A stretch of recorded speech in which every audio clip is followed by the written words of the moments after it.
Are we just going or Could you hear that music? no? Okay. Your mic's not plugged in either. Oh, okay. That's what I thought. Refresh. There we go. Oh, never mind. Oh, yeah. Okay, cool.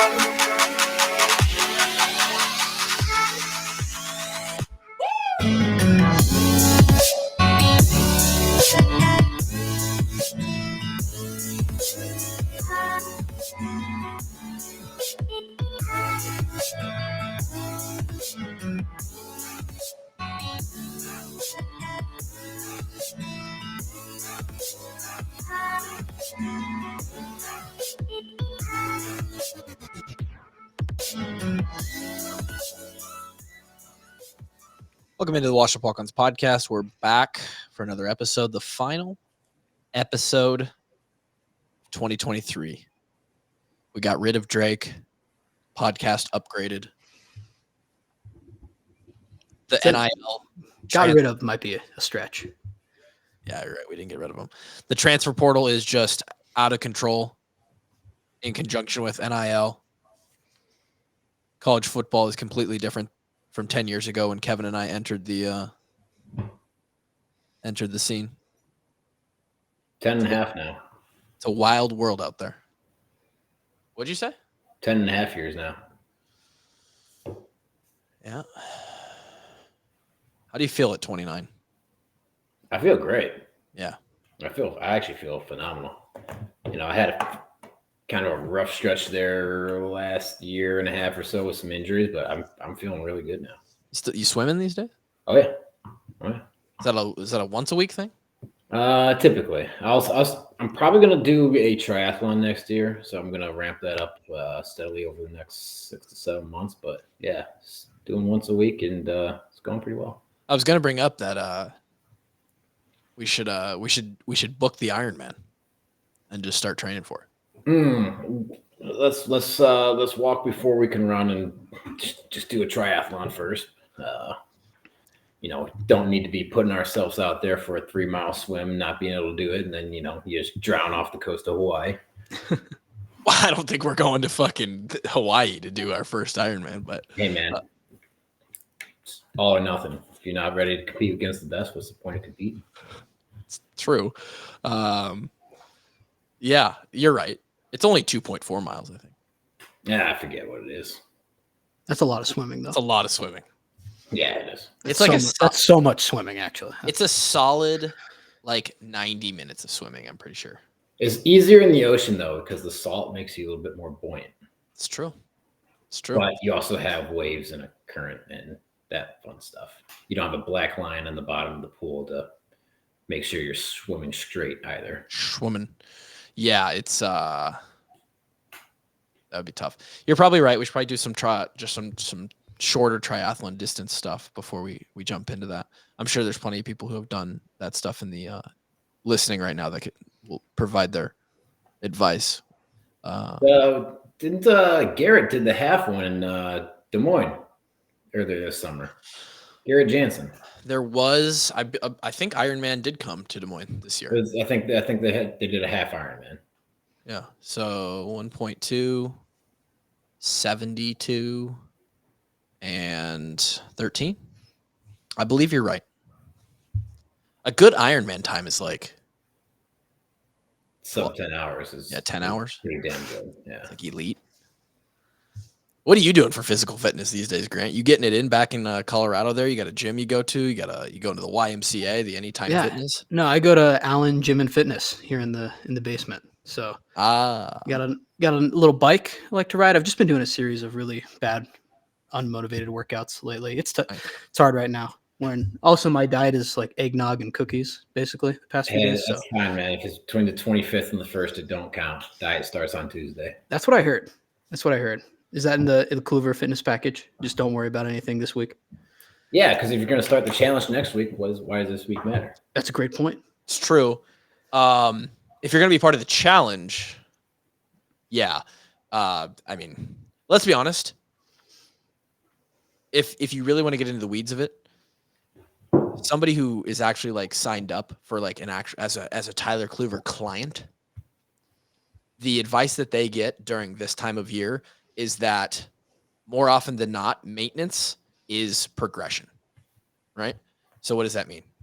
That means that because of life, holidays, end of the year work stuff, a ton of travel, the weather gets colder, motivation drops, seasonal depression, you're fighting against a lot more than you are than, say, June, right?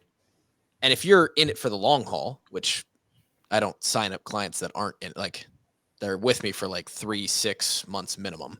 1 week, or even call it a month between Thanksgiving to Christmas, as long as you're just keeping your head above water, and of course we're trying to do better, but as long as you come out of that with your head above water, you did better than 90% of people who go backwards during this last month of the year, at maybe a higher rate than they already were. So yeah. And then of course, everybody, even I, as like the fitness guy, I feel that motivation when the first hits. You got that fresh calendar. It's like day one. It's like for some reason, psychologically, we get that whole new start. And even new me, and everybody knows it's bullshit. It was nothing was different the day before, but even me, who's like, I'm the one who's like psychologically immune to all that stuff. Even I feel that like the day clicks over and you're like, what should I? Kevin and I did it in college. We literally had a year that we dedicated to year of the hard bod. And when it clicked over on January 1st, actually it would have been when we came back, which would have been like the end of the second week of January. So call it January 10th. We called it year of the hard bod. We dedicated ourselves to like these nice, like, protein spinach shakes at night. Every night, Kevin and I, you walk into 337 Benton, we were hitting push-ups, sit-ups, sometimes pull-ups in the garage. Ooh. It was cold. We had a pull-up bar in the garage, though. Oh, yeah, your hands would like freeze to that thing. Just cold as shit. Yeah. And you want to know what? I never benched. This was back before global warming, too. Like, it was cold back then. It was cold. I think global warming might be real. There might be something to that. We made it all the way to Christmas with no snow. Really? And that's not... What? Really? I mean, it's flurried the last couple days, but nothing's really stuck. Oh, I didn't know. I think there was one day like 3 weeks ago where it stuck for a night. I think the snow plows have worked like one day this entire... yeah, there's nothing on the ground right now. Wow. It's probably a little different than Colorado. Yeah. Well, didn't it snow in the first week of December or something? Yes, that's what I'm talking about. There's one day where it stuck for like a night and then it was gone. Yeah. But yeah, I've never, as far as benching goes, I've never benched more than when we were doing like 100 push-ups a night in that spring. I broke my PR bench that spring, and it was because I did push-ups. Yeah, I mean, was that our senior year or junior? But you're 16. Yeah, so it's like you're towards the end of your easy gains as a developing athlete. Gains become a lot harder to go by. Have you broken any recent PRs? Not. I mean, like, are you so much in the weightlifting category? Because I don't really do. I don't hang clean a whole lot anymore. I don't do a whole lot of barbell back squat anymore. I do a decent amount of bench, but I'm nowhere near where I was when I was 30 pounds heavier. Right. The days of you and I breaking our PRs in bench, deadlift, squat, clean are... So, I mean, I don't squat anymore, but I think I'm probably stronger in my lower body than I was in college. Yeah? Yeah. Well, I do a ton of the stuff that DeMarco does. Just split stuff. Split stance, single leg stuff. Yeah. No. I've gotten pretty strong at that. And I think we had a request to have DeMarco back on last week. Somebody Somebody top 5 guest. I think he's a top 5 guest. Speaking of last episode of the year, 2023 comes to a close. Any favorite moments on the podcast this year? Can you think of any? Grant, you were with us for basically the entire year. It was but a year ago, essentially, that you sent your email. How do you feel, by the way? 1 year into the walk-on, this is basically this process. I was trying to figure out what the day was. See if I can actually, not that long ago. It was some like 380 or something. I don't really know, but 1 year it's pretty cool. I mean, I guess there's still time to figure that out. To see the full year. Maybe we can touch on that later. I don't know. I do say that Spencer Petras doing a impression of Kirk Ferentz ordering a pizza.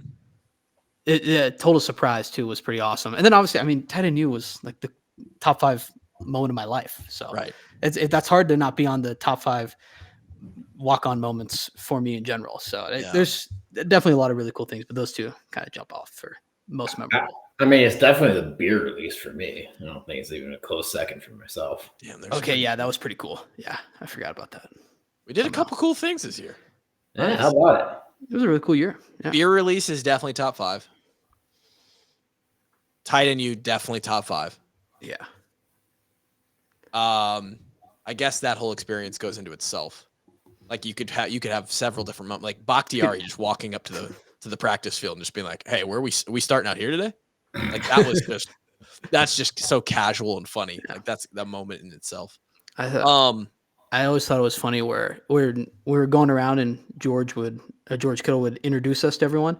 Yeah. He'd be like, "Yeah, I played with all 3 of these guys except for Grant." And it's like, I think they could put that together. I was like, I think that they could assume that this scrawny little guy with the camera is not the XD1 football player. I think they could put that together. I liked how he been a kicker. You wouldn't have been the smallest guy that we ever played with. No. Who's the smallest? JP. Keith or Schulte, right? JP was pretty small. Dang. Okay. JP was really small. I'll take that. Speaking of JP, it was Hawks versus Tennessee. And, do you want to catch a kickoff and then throw it back into the field of play? Just for anyone to jump on? Just for anyone to fucking jump on. You quite literally, along with many of other fellow Americans that shouldn't find themselves onto a field, could have performed better on that single play than a very high caliber athlete that we had on our team. That's one of those rare occasions where like anyone could say I literally could have done better. That is one of the spots. Literally just by not catching the ball and just like letting it go where it may, I'm sure like either someone would have jumped on it or would have gone out of bounds, gone in the end zone. Like would have done better. Yeah. It was quite literally worst case scenario. We got the ball, like we didn't give it away. That would have been worst case, but we were one step away from that. Yeah. Top 5 moment. Beer release, tight end you. I'm trying to think of stuff in the spring. I'm trying to think of guests that we had on this year. Jack Campbell, great guest. Jack was a good guest. He was just full of there was like 15 different quote cards. Riley Moss was a great guest. I liked having the coaches on. They were cool. Oh yeah. Coaching staff. We dipped into the Coach Ray.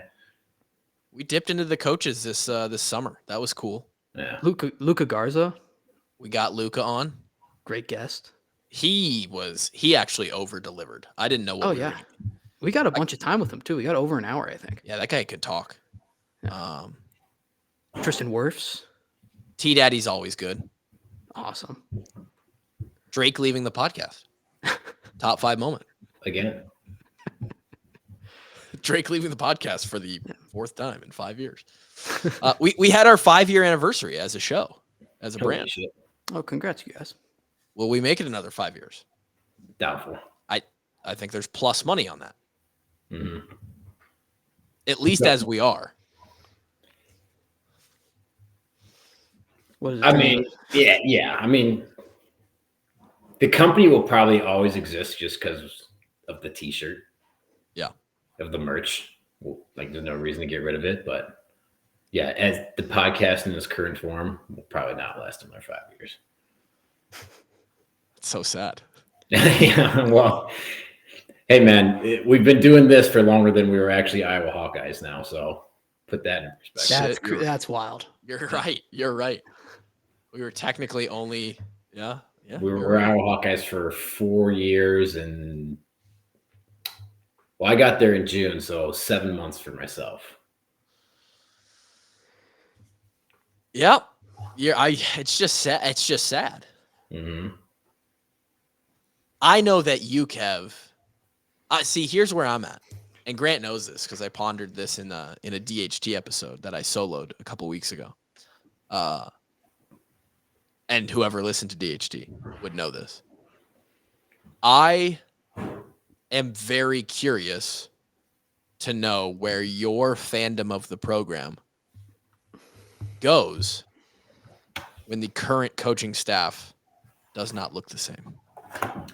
It would be heavily dependent on who is the next head coach. Yeah, and I think I even said that part. I mean, I don't think it's like a crazy thing to say. Like, yeah, you're going to support a program more if like a person that you knew for 5 years and still like, takes over and like you had a personal relationship with that person versus, somebody who you maybe know of, maybe you've met in passing, maybe spent time on the staff when you weren't there. Like you can be supportive of that hire, but it's not like it's one of your guys, that you're cheering for and rooting for, right? Yeah, when KF is done, obviously that's who coached us at the top. And then if it's not LeVar or Seth or bring Brian back, move up to head coach. I don't think it's out of this realm to say that Brian would do much better as a head coach than he has done as OC. I would put every amount of money I have on that. But I'm also a Brian Ferentz apologist. I just slob on the knob, right? So that's what people think. But it's almost impossible to do worse than at last.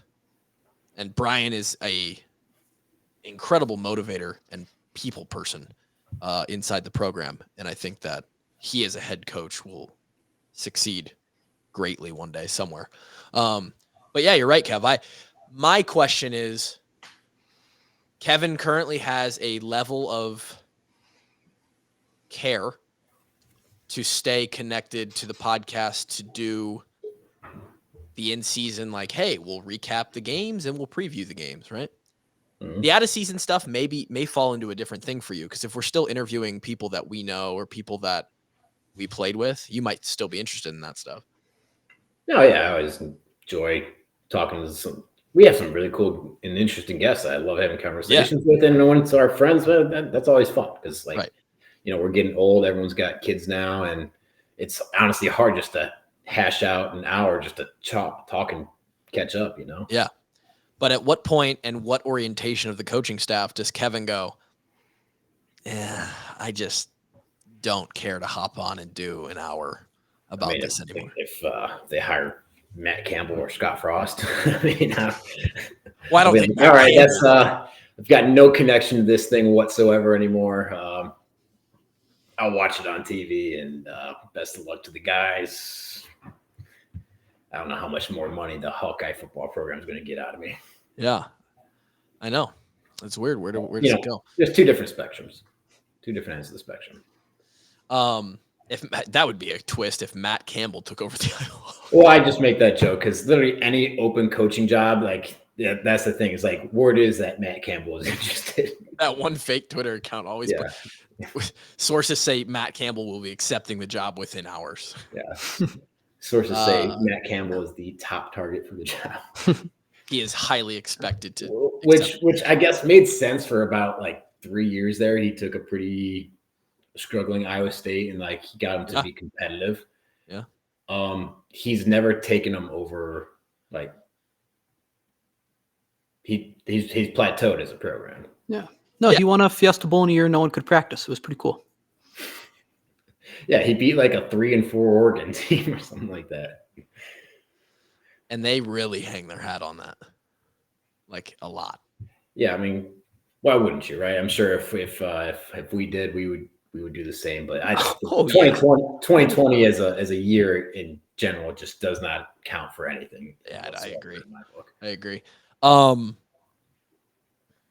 Yeah. Christmas We're on the heels of Christmas, the holiday season. I'm sure you guys have both, maybe not, but I'm sure you've celebrated at this point all the Christmases that you're going to do. Do we have a favorite gift that we received this year? Kevin, I saw on Alyssa's social that you guys hosted Christmas. Yeah, so I was on call for Christmas this year, so I was not able to make it back to the Chicagoland. So we usually do our Christmas on Christmas Eve and then do the in-laws on Christmas Day. But since I was here the whole time, my parents and her parents actually ended up coming out on Christmas Day. And so we got to spend the majority of the day with them. Wow. So yeah, we cooked up a nice little Christmas dinner and got to spend some time with our folks. How about it? Yeah. A favorite gift? Favorite gift was...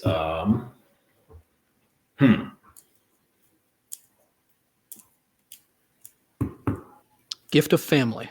Yeah. Gift of family. Gift of loved ones in the house. Bullshit. Grant, did you have a favorite gift? Well, with one being the gift of family. Jesus Christ. I can't fucking do it with you too. What? I'm not allowed to appreciate my family. Is that not allowed here? That's you have that 24/7. Can I not? I'm not at Christmas Day in my house every single year. That's a very mature take of you, Grant, and I support it. Thank you. Yeah, but also I don't know. I got my grandma got me some shoes that I liked. Okay. What type of shoes? There you go. Cole Haan. Oh yeah, I felt like Cole Haan a little bit. Very nice. Lightweight. Very nice. The soles on the inside of those. Yeah, the best. Little like snazzy shoes, or like what? They're kind of they're like a hybrid between those. Like they look nice, but they got the athletic kind of bottom to them. Yeah. Nice. Yep. I got a couple. When you're 29, the best gifts that you get are clothes. I mean, you're kind of already entering that realm, Grant. You're getting 100%. Close. 100%. You're just always trying to upgrade your wardrobe through birthdays and Christmases. So, this is all the clothes for the next year. So. Correct. I mean, as a guy who doesn't shop for myself like really at all anymore, every now and then, like you go scrolling through, like when did T-shirts become $40? Kev, 40. Well, if you go to Lululemon, they're 70. They're 70.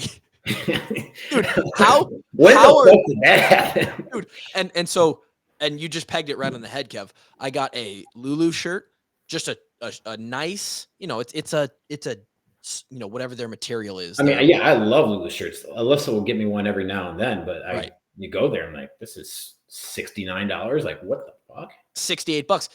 The new brand, which is sort of the new athletic premium wear, is Viore. I don't know if you have any Viore stuff or if you've tried any of their stuff. It's basically like another Lulu, and their prices are out of like, $98 for a fucking sweatshirt, right? Like it's just like, I think it's how are they getting people to pay it? And I fall right into it because I buy their shit, and it's amazing. It is the best shit.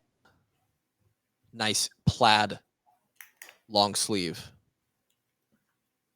kind of jacket thing that really, for those that know me, I'm not very fashionable. Similar to Kevin, I don't shop for myself ever. And I severely upgraded the wardrobe with that as well. So I do miss it. I was going to say, did you guys give anything cool? Like, did you spoil anyone? I was going to ask the same thing. Can Diesel get anything cool? Yeah, I mean, when you get to be the gift of family, my present. We got like 5 little nieces and nephews in my family now, so it's all about the kids these days. So I got my nephew and I guess both of my nephews, since they're gonna be playing with it together. Soft guns. they are 3 and 2, so not yet. Next year, a couple years. I'll wait for a couple years, then I'll be on my brother's bad side. I got him like a really big like fire engine truck that you can like sit on, and like it has like a ladder that moves, and you can squirt water out of it. What? Oh, it works with water. Oh yeah. Oh my god. Yeah, they're really happy with that. So that's probably the best gift I got. A young Grant would have been circling the cul-de-sac with that thing nonstop. Actually, a current Grant might still. Did I tell you guys? Someone a while back offered me to come down to like it's a firefight. I can't remember what county in Iowa, but to come down, and they said that if I came, I could drive a fire truck and spray the hose. Dude, because I mentioned and you did fire. it. Well, I got school, man. It's difficult, but I want to go at some Once point. in a lifetime experience. I know I want to go at some point because I mentioned it on Drake. Do you still have that hookup? Do you still have that connection? We'll make it. I can find it. I imagine that the opportunity's still there if you want it. It was awesome though. Shout out that guy. Shout out to any first responders out there. I want to drive your fire truck, your ambulance, your police car, and use all the toys in each of those vehicles if you will allow me. I'll do it. I'll come in. Goose Lake, Iowa. Wow, Goose. No idea Lake, where that's at. Iowa. It's an hour and a half east of Iowa City, according to. Shout out Matt. Illinois. Shout out Matt Kane. That's unbelievable. I would say the best gift that I gave was my brother's into disc golf, like into it at the level at which he plays tournaments and trying to be competitive. And I got him a nice, specifically a disc golf branded, it's a brand that only makes disc golf apparel. It's a nice, like athletic, sort of stretchy game day polo. Because for the guys who like to really look nice, they wear polos when they play. So he it evidently was one that it was from a brand that he had been looking at before. And he's like, holy shit, how did you know about this brand? And I'm like, I know. I'm into all. If I get into anything at all, I'm into it. I feel like the people who are good at disc golf are also the people who are like really good at bags and bowling. I feel like those three sports, that's like a holy trifecta of semi-athletic sports that you elite at ping pong. Yeah. Oh yeah. There's a billiards. Mix, probably great at pickleball. Something that requires zero cardiovascular fitness whatsoever. Yeah. But a decent amount of technical skill. Yes, I would say that you're probably correct. Like every other sport, the people at the top of disc golf are ultra impressive in their own way in what they do. I'm just a fan of greatness in anything. You know what I came across? Just scrolling through the internet one day, is they have Microsoft Excel competitions. Yeah, I saw that. Yeah, I saw that. I was watching that at like 2 a.m. over the summer, just mesmerized and betting on it. I was betting. I checked, you couldn't, but you could though. At the same time, you could bet on the forklift championships, and that was exhilarating. You could actually bet on the forklift championship. You could bet on the forklift championship, but no, the Excel. Everyone should look that up on YouTube because they're using Excel in ways I didn't even know was possible, and I didn't even know what was going on. People who know the full capability of Excel and can do it, it's something you don't even know what Excel is. Yeah. Yeah. Well, those skills are coming to an end here real soon because AI is taking over all that in the next 3 years. That's true.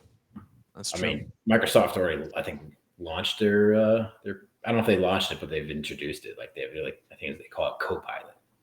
AI is going to take all of our jobs, Kev. You're going to be out of a job. There's just going to be a robot in there that knows everything about the Can't tools. take my job, baby. Why not? Human connection. It won't matter at some point. No one will care. You'd be surprised. This show has been AI for the past 20 episodes. Yeah, we're not even here right now. Yeah, this is all. Yeah, we definitely have to actually make that happen. Do you imagine? Actually, I heard that there was it a YouTube channel? It was either a YouTube channel or a podcast where they had figured out how to produce content completely AI. They didn't have to show up. They just ran a program and it would not only pump out the content, but like upload the file to YouTube, write in the description, write in the title, do all that back end stuff. And I feel like you just have Chat GPT write a script basically, and then you use deep fakes. I mean, we have hundreds of hours of our recordings of our voices. I feel like you could just pair those things together and boom, there's a podcast. I would say anybody with AI, anybody with the skills in the different AI applications could definitely put together a podcast of what we're doing right now. And it would be almost indistinguishable from what I've seen with other stuff. The thing I've noticed with like Chat GPT though is like it's wrong. It'll give you an answer, but it's not always right. Well, that's perfect for our show. I guess that's that tracks. That's consistent. Yeah, AI is cool. Anyway, this like YouTube channel or podcast was getting like 100,000 downloads or views a month and monetizing it. So there was just somebody who ran a program pumping out like a video every 3 days or a podcast every 3 days, and they were making like, I don't know, 100,000. Probably making like $1,000 or $2,000 a month or something, like just on AI produced. Literally nothing. Yeah, it's crazy. Like it is. Bowl games. Been watching any? Oh yeah, watch a few. Some of them are dog shit. Or yeah, I mean, this now, is what you now get Grant, give me your opinion. Or you have massive roster turnover in the course of 2 weeks. Yeah, you're going to get what you get. What was your the one you're referring to? Which one did you dislike the most? I mean, well, I guess in a Big Ten West way, the Utah Northwestern game was thrilling. It was entertaining, but Jesus, man, I mean that game was. I was on the edge of my seat. It was any points. You might as well have been up 100. There's been some brutal moments. I mean, the Tulane game today, which by the way, I put in our bowl pick'em, I put 37 confidence points on Tulane over who the fuck were they even playing? I mean, they played Virginia Tech. In the pouring rain. It was awesome. It was just pouring. I mean, it was just like absolute torrential downfall. People are fumbling the ball. It was like that game, the Cure Bowl. Yeah, whatever that one was. See, that's peak bowl games, is that they're always ridiculous. They always have some weird mascot for the bowl game. It's always so unique, opt-outs. And the people who care about it, it's so unique too. It's like parents and people who have it in a pick'em or they bet on the game. That's all who cares about it. Yeah. And then you got to watch people who this might be the only game they ever play in the pouring rain, and it's just fantastic. Every moment of it is great. There are some people giving high effort. They're just like, oh, this is my shot. This is my moment. I mean, for like a lot, we've had the conversation like a couple of weeks ago, I think, because like there's a lot of guys like in those lower to mid programs, like bowl games are a big deal for those programs because they don't go to them out all the time. And right. Oh yeah, this is going to be for a handful of those guys the last football game they ever play. Virginia Tech against Tulane today. They hadn't won a bowl game since 2016.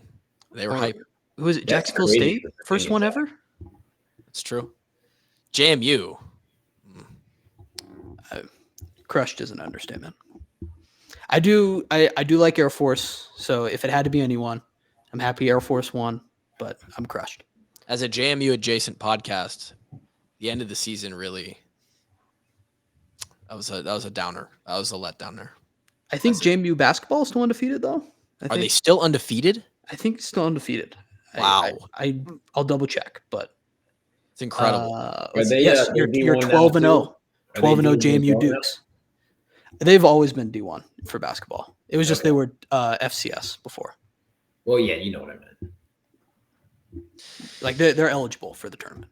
All right. I believe and they're making it this year. They should. Big one Saturday at noon. Versus Texas State. Who got a win yesterday? Yes. Versus Rice, yeah. Versus Rice. Against the Owls. Luke McCaffrey in his place. I mean, some of the stories of college football is just like, so here's the 7 colleges this guy's attended, and this is how he got here. He's playing in his 416th college football game this year. Is that Christian's little brother, or is that like a it's the youngest? It's the youngest brother. It's the youngest brother. Yeah. The genetics ran out.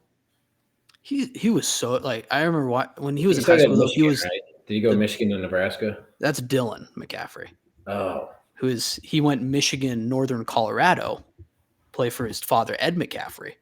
Oh. And I guess his brother too was the wide receivers coach. But His brother was the wide receivers coach. How many Max McCaffrey. Jesus Christ. Who he played in the NFL. He was good. Like Mrs. McCaffrey is just pumping him out, or what? There's 4 of them. Oh, Max played at Duke, I want to say, and then I think he was on the Packers for a little bit. Jesus Christ. Is Christian the second then, or yes? And it's Christian, and then I was like Dylan was a senior when I was a freshman, and then Lucas. You say that as like Wait, I would guess they're from your area, right? Yeah. So, wait, did you go to the same high school? Yeah, I went to the same high school. Yeah. Oh, so I'm like, why the fuck does Grant know their fucking whole family story or whatever? We must have talked about that on a DHT and not on the main show. Grant went to high school with them, 2 of them, I guess. Is there just like a shrine to Christian McCaffrey there, or what? There should be. I mean, that family carried the football program there for so long. Like, they were consistent. Like, they're still good, but I mean, it was a different level. Did the Christian's team take home a state title, or? Yeah, I think he took home a few. They were playing. So there's 5 levels in Colorado, or actually, technically there's 6 if you add 6-man football too. And I don't think he ever got. I think he only played 3A and 4A. Okay. So I think they were jumping around because the school's not that old. I think it's only 12 years old. Okay. Yeah. Or not. No, it's way older than that actually. But it was fairly young when he was there. I was about to say, I know Grant watched a lot of football, but he knows a lot about the McCaffreys. God, he stalks this team. He's a huge CMC fan. No, they don't let you. You can't go anywhere without hearing about that family at that high school. So, did you see that of the roster turnover? What the Georgia-Florida State matchup is turning into? Oh, Florida State's down 20 guys, right? And as is Georgia. There's 40 players out in that game. So disappointing. Florida State is down, and I kind of get it from Florida State. Like, from Florida State, I wish they would have just said, "Fuck it, we're not playing in the game at all." Like, I would have respected that. We're rebelling. Protest. We're hanging the banner, and we're not even playing in this game. They're missing QB1, QB2, QB4, RB1, RB2, RB3, RB5. Wide receiver 1, wide receiver 2, tight end 1, and those are just the ones that's like I scrolled halfway. That's like their entire skill roster on offense? On like almost 1 and 2 deep. I don't know what the lineman situation looks like, but even Georgia with 20 guys out might beat this Florida State team by 40. Do you know the line off the top of your head? It was. I remember. I think it opened up at like 14, right? It's gone up. What's it at now? It's 19 right now. As of December 27th. Yeah, that is for the number 6 team versus the number 5 team in the country. Wow. Are Georgia's guys mostly opt-outs, or you got a bunch of mostly transfers? It's a mix between the two. Yeah. Can I share? So there was an idea going around, and I think I support it. Sure. I think that if you transfer before the bowl game, you should be able to play in it. Like, I think Kyle McCord should have been for the new team. Syracuse. Yes. That would be, the NCAA would have to rewrite their rules because you wouldn't be a student at that institution. Well, they rewrote them to get guys paid. They can rewrite them for that too. It's true. Saved bowl season right there. Technically, the semester is over by the time the bowl games roll around. Winter classes. It's true. Yeah, I suppose, Grant. I suppose. Can you imagine, like, here's a better one. It's December 4th, I enter the portal and then, choose a school by December 8th, and you're like, shit, I got like a freaking 12-page paper to write for this class I got to do or this ethics class by December 28th, and then play in a game on January 1st. Here's an even better rule, Grant. Not only do you get to play for your new team, you have to play, and you can't come out. You're not allowed to sub out? You're not allowed to not play. What if a guy's injured? Only injury or death, which I guess is just really bad injury. will get you out of the game.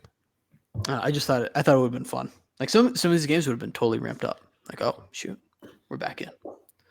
And then others would be still total disasters. They should have a transfer bowl. Because everyone who transfers to a school, like you do like a kind of like a Pro Bowl type deal. Yeah. Like, you just create a roster, like split the country in half, one way, east, west, north, south. I don't know. That would be nuts. And just do the transfer bowl, and then recruiting doesn't open up until after that game, and like coaches use it kind of like the Senior Bowl, like scouting the guys they want to go after. Did you see? Well, your boy Lane was complaining the other day about the transfer portal dates. Did you see that? I don't think he's the only one. I've seen a ton of coaches come out and be like, "The system is fucking broken right now." Yeah, no, there's definitely a lot of vocal complaints. Yeah, I mean, it's unfortunate just the way the season lines up with the academic calendar, because it has to be based around the academic calendar, because guys need to be enrolled in their new schools. Yeah, you got to get, like, if you want to be a part of spring ball, you got to be enrolled by middle of January. So if you want to be enrolled by then, you got to basically be applied and, under like at least a week or two before. I mean, if that's if it's on like a expedited application process, like you got to basically have that figured out by the end of the year. Portal doesn't open up till like the first few days of December. So you have like 4 weeks to get in the portal, find somewhere to decide and go. And that's why it sucks too. Is like, even if you want to play in the bowl game, and if like, say you were the second string quarterback, but the first string quarterback is opting out, but you for some reason want to transfer, maybe you're getting paid to go somewhere else, whatever. There's no way you can play in that game and still transfer. Speaking of getting paid, was that stat true? I saw it in the Discord, and you put it in the message, Kev, that Minnesota paid their third string quarterback $30,000 just to stay and play in the bowl game.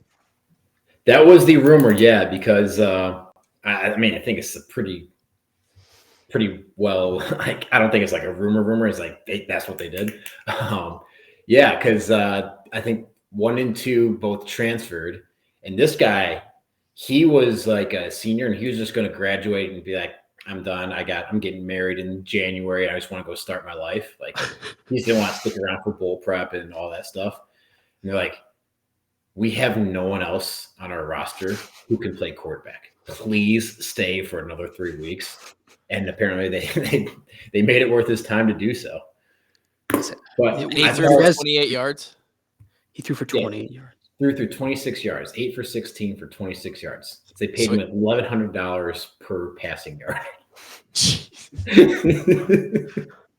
He's a genius businessman right there. Shit. Yeah, that'll make for a nice little wedding gift right there. Who's his agent? Like, I don't know how well funded Minnesota's collective is, but like, right? Wouldn't you rather throw that at a guy in a portal, or like some guy that's going to stay on your roster? Or I mean, it's not like the bowl game they played in mattered. Right, yeah, you're 5-7. You really care that much about winning this game? You barely made a bowl game. And obviously, you literally could have thrown anyone back there and throw for 26 yards. They just go triple option the whole game. I didn't watch the game, but I might have to go rewatch it just because that's just hilarious. Another fun stat. This is out of the topic of conversation, but yesterday I saw a stat on NFL receiving yards by college to this week in the season. Iowa currently 7th in the NFL with most total combined receiving yards of Iowa alums, and only one receiver. A couple hundred of that is from wide receivers.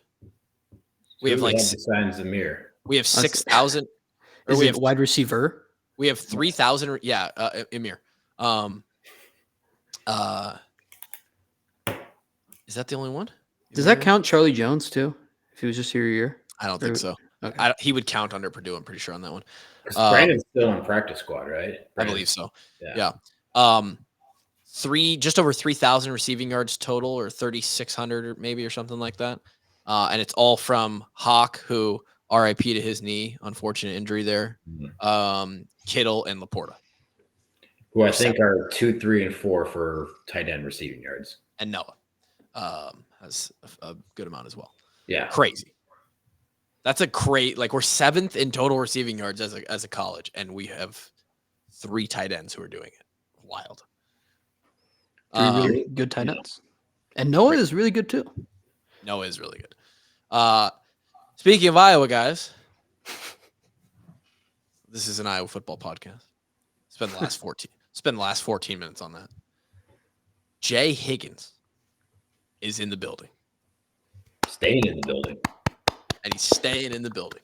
How about it? Initial reaction, thoughts on that one? I mean, how big is that? I mean, that's huge for our defense next year, obviously. I mean, it goes without saying. I don't know. I guess I wasn't terribly surprised, though. Like, he seems like a guy who really enjoys playing at the college level. Yeah.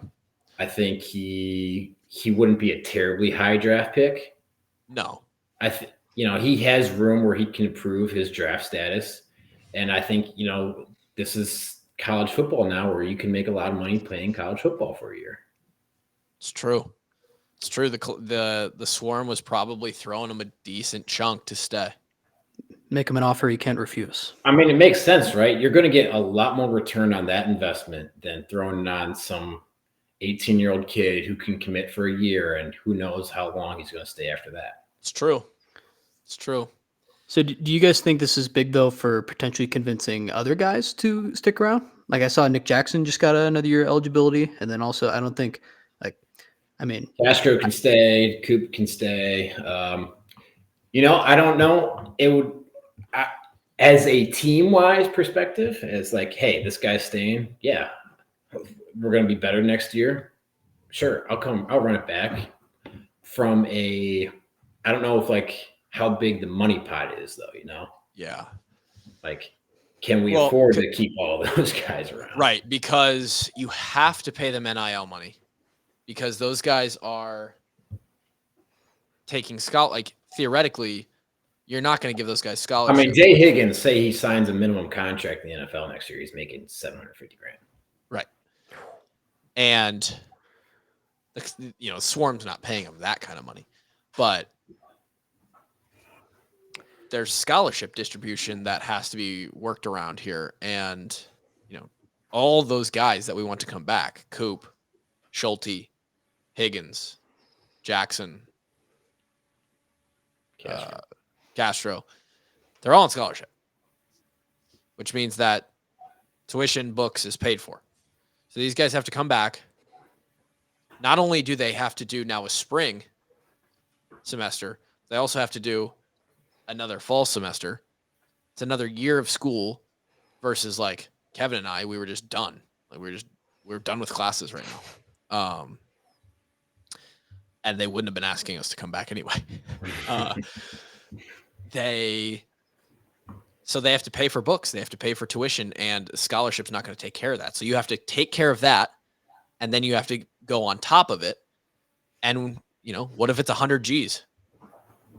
I don't know what it is, but what if it's 100 G's per guy? Coop's certainly worth that for 1 year.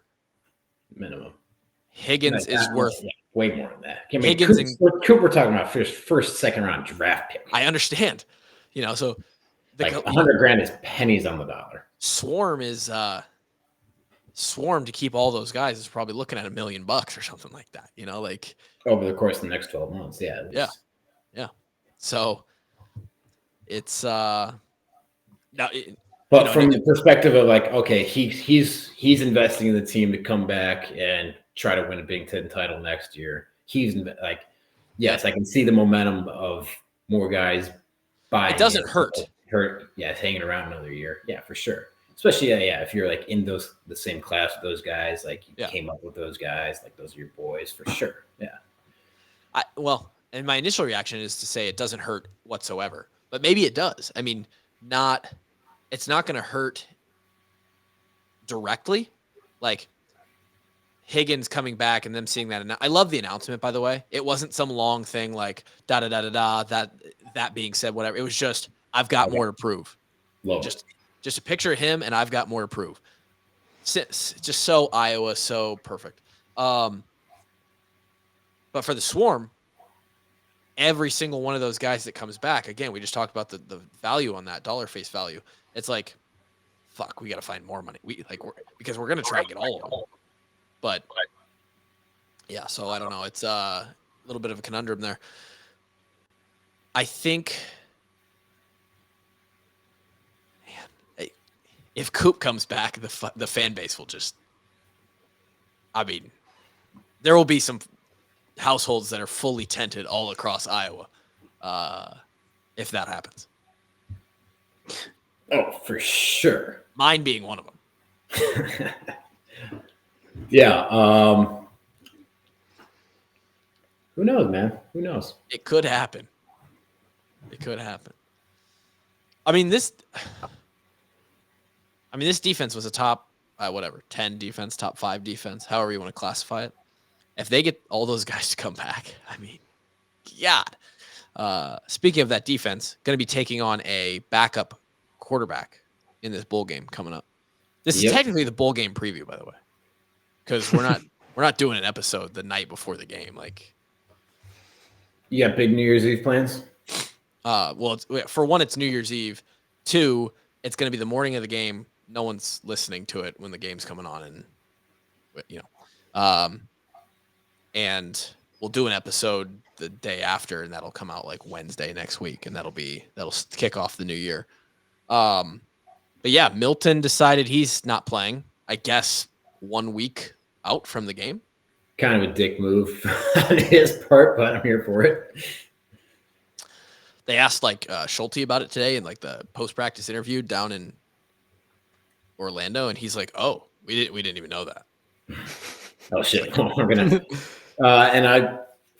correct me if I'm wrong. The backup, he's the true freshman, guy they paid millions of dollars. 5-star. Yeah. I don't care who you are. You come in as a brand new QB, first game reps, and you see the Iowa defense. I know Tennessee has lost a ton of defensive players. What's their offensive situation as far as opt-outs and transfers looking like? I think their running back opted out too. I know that, yeah. Their RB1 is out. He rushed for over 1,000 this year. He was really talented. I think they had a receiver or 2 also decide to not play. I heard that their secondary is down to they've lost 7 defensive backs, I think. Yeah. I think most teams carry 11 to 12 on scholarship. Yeah. Oh, here we go. This is Tennessee. D lineman, O lineman, DB, DB, DB, DB, DB. Jesus. O line, DB, 2 running backs, O line, wide receiver, DB, 2 linebackers, and their quarterback. Jesus, man. That's crazy. Yeah, so I think most teams will have 3 guys per class on scholarship at DB. Does that show Iowa's? Yes. Petrus wasn't even technically on the roster. Vines, that's probably the big one, and Ontario.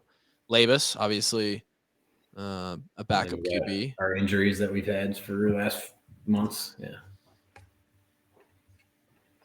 Our injuries are the ones that hurt the most, not even the opt-outs. Oh, without a doubt. Yeah, I'd be really curious to see. When I heard that today, run out there at DB. I wonder if they're hosting open tryouts, man. Maybe.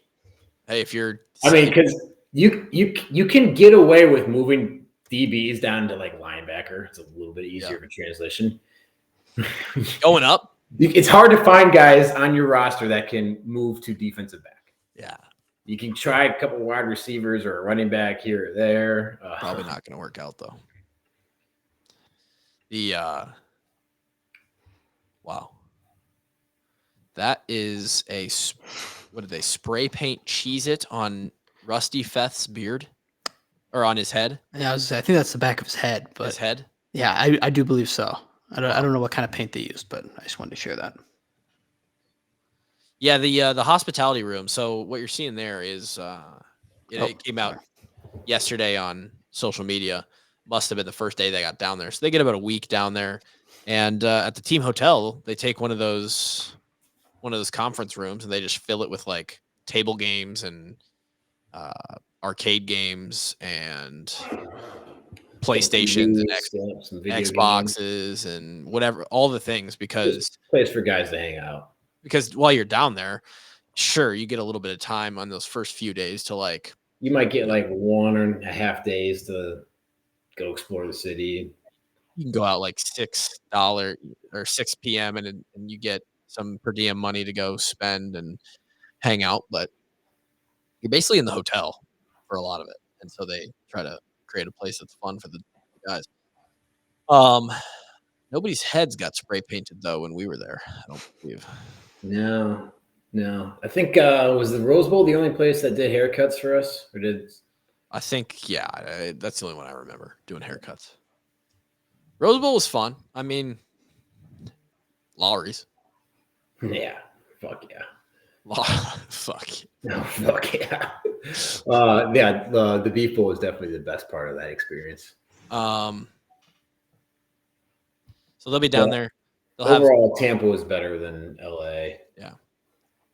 For our short time in New York, I actually really enjoyed it. I would agree. We got down there only like a handful of days, like 3 days before the game, or 2 days. I thought it was we traveled on our what would have been our Thursday, right?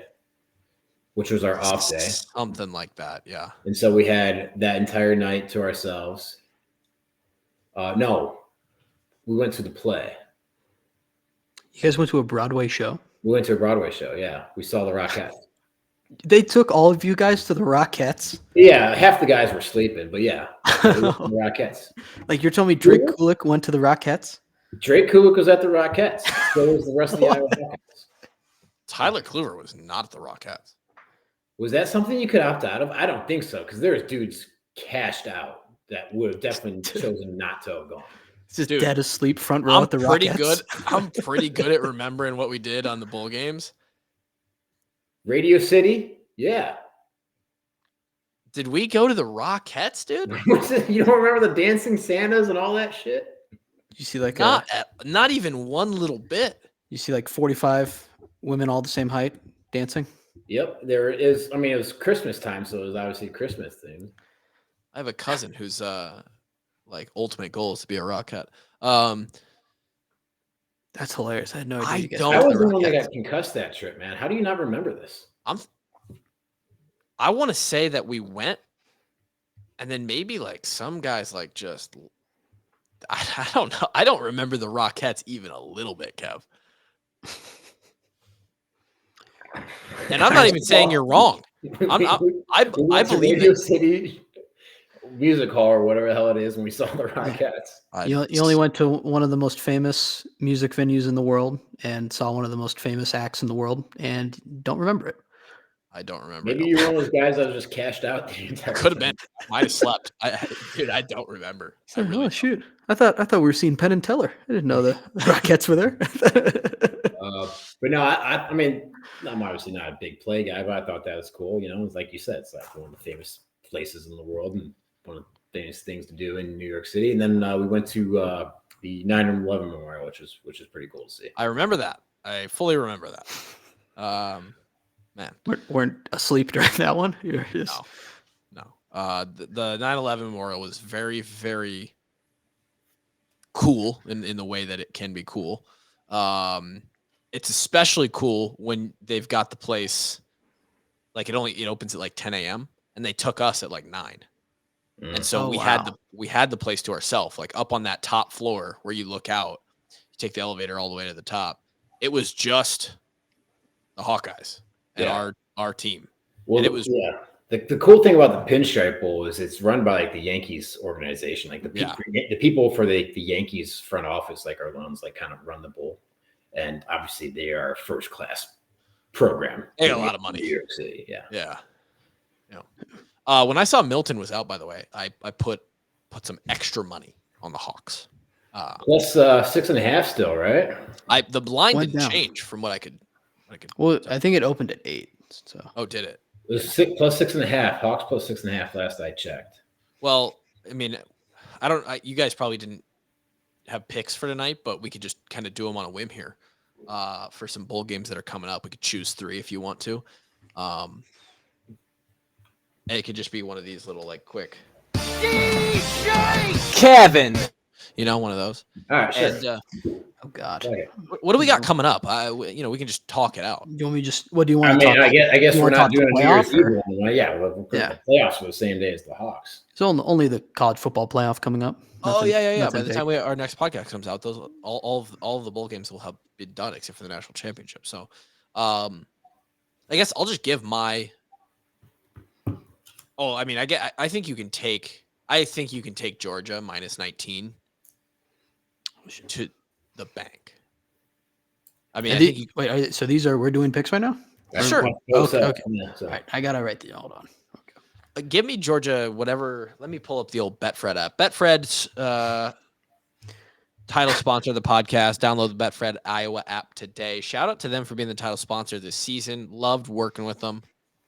Want to do more in the off season potentially with some basketball stuff, some other fun sports stuff that we don't have as much tie to, so we can just get nuts. We can get crazy. Download that Betfred Iowa app. Betfred Bonus King. And at one point, they were like giving away money. If you just lose bets, they would just give you back these free bets. I just cashed in on those. I've run my account up to like 2x what it started at. So, trying to find the odds or the lines here, but give me Georgia, whatever they are, minus Florida State. I just told you that I took Iowa. I took them money line, but I'm obviously going to take the easy win there, or the easier win, and just a cover of plus 6.5 on that. And then I'm going to have to hunt for a third one. But Kev, you got anything that pops out at you? You know, I'm chasing. Do you guys mind if I give more than 3 picks? Oh yeah, absolutely. Give as many as you want. All right. Well, I think I'm like 3 games below 500, and that's just unacceptable. So we're gonna have to spray and hope that we hit a few. Pray. Give me Oregon minus 16.5 versus Liberty. I feel like Oregon's got a really strong culture going on there. I feel like they're paying a lot of guys to stay and become good football players. And I think they are a steamroller, and they will beat the shit out of Liberty. Had a phone call with Kevin Casper the other day, by the way. Oh, yeah? How's Kevin doing? He is doing fantastic. He said he's been stretching over the last year more, and he can do the splits at 40 whatever years old. Does Kyler want to be a Hawkeye? We'll leave other conversations. Okay, all of Iowa Nation now is going to think that we had a call. Trust me, he's not calling. You didn't say no. He's not calling me for those things, but we did talk about Kyler a little bit in his situation. So, all right. Moving on. For as far as people who want to be Hawkeyes, the majority of the Hawkeye roster wants to be Hawkeyes. True. You're keeping a lot of guys for the bowl game that are playing. So give me the Hawks plus 6. And do you want the 6.5? Can I just give that to you? Yeah, give me the half. Yeah, You're such a gentleman. Okay. And you know what? It's the last game of the year. Can't hold back now. Give me the under on 35.5. Love that. Moving on. I believe Michigan is the better football team than Alabama. The one thing I'd be worried about is giving Nick Saban a month to prepare for a football game is awfully dangerous. Yeah. But I think Michigan is hungry. I think they're the hungrier team. And I think they are the better, more talented team. And I think that they will win this game and cover the 1.5 point spread. So give me Michigan. Shit, okay. And then, you know what? Man. Give me the over in that game. 44.5. Wow. 44.5. 44.5. Give me the over. God, Yeah, that's very reasonable. I could see that. Could totally see that happening. I could totally see a 25, 28. I'm going to yield my time, but maybe come back to me. Okay. My third pick is going to be the Ohio State Buckeyes. Okay. Who's playing quarterback for them? I don't know. They're -3 versus Missouri. I know Missouri's a good football team. They were great this year. See, the thing about these games that aren't playoff games is I have no idea who else is playing in these games. You're right. So this is I'm not doing my homework enough that I know what I'm actually betting on. Yeah, it's total shots in the dark, but I am taking Ohio State -3 in that game. So my 3 picks will be Ohio State, Georgia, and the Iowa Hawkeyes to cover all of their spreads. Wow. Grant. Hit me with your give me your bonuses, give me your main plays, give it all.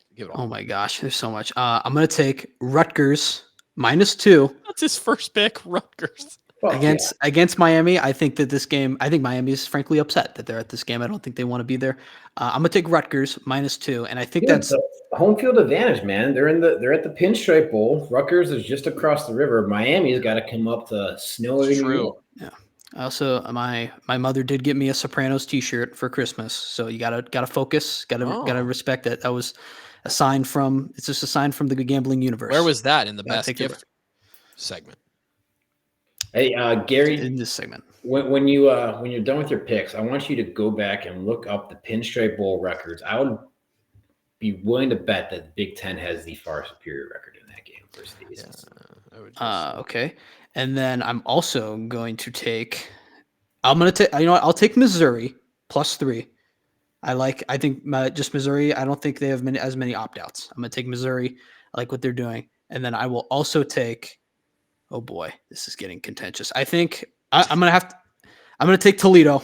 This is getting contentious. I'm gonna take Toledo +3.5. The Arizona Bowl. I like Toledo. They did disappoint me massively the last time we did this, but it's okay. I'll restore my trust in them. And then, oh boy, is that still the Barstool Arizona Bowl, or is that? I don't know. I think it's still the Barstool. That was a one-year contract, maybe. No, it's the Barstool Sports Arizona Bowl still. Wow. Okay, perfect. Yeah, really fun game last year. So I'll take that as well. Can I just put my pick of Washington 22-1 to win the national championship in this?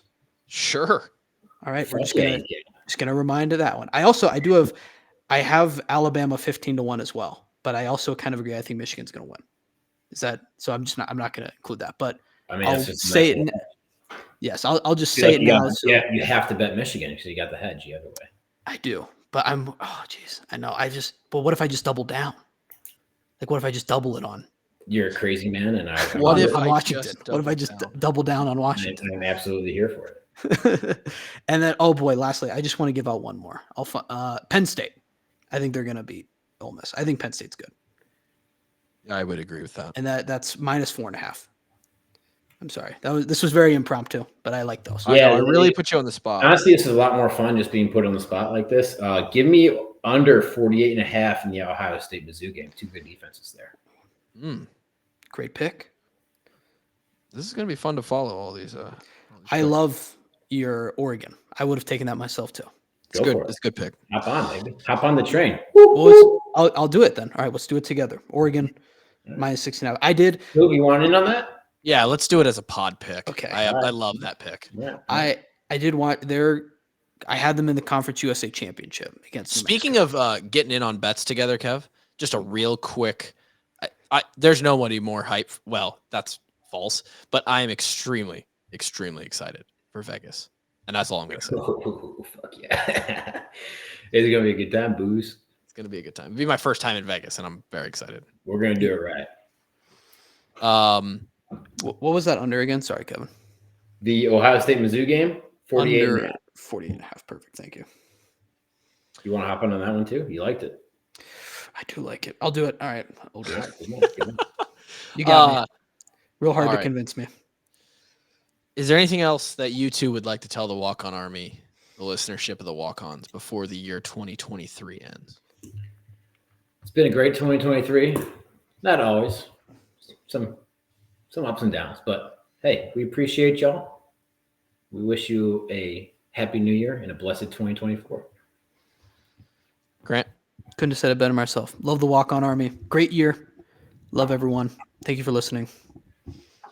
You're the Hawk. 2024. Yes. Yeah. Hawks by a million in 2024 and beyond. We are appreciative of you turning us on in the pot in the car, while you mow the lawn, while you take trips, while you're at work, wherever you are, spending time with us. We enjoy doing it. We're going to continue to pump out some more content in the new year, hopefully with a bunch of the faces that will be playing their last game in a Hawkeye uniform on Monday. We'll have a recap podcast on Wednesday. That'll be the programming for next week. It'll be the only podcast of next week, the first week of the year. And then you can expect that'll be the 8th, Monday the 8th, 1 week after the the new year in the Iowa game, we will be back to our regular scheduled program. So for Kevin and Grant, I'm the tech guy, Kluve, and we'll talk to you in the next year. Peace.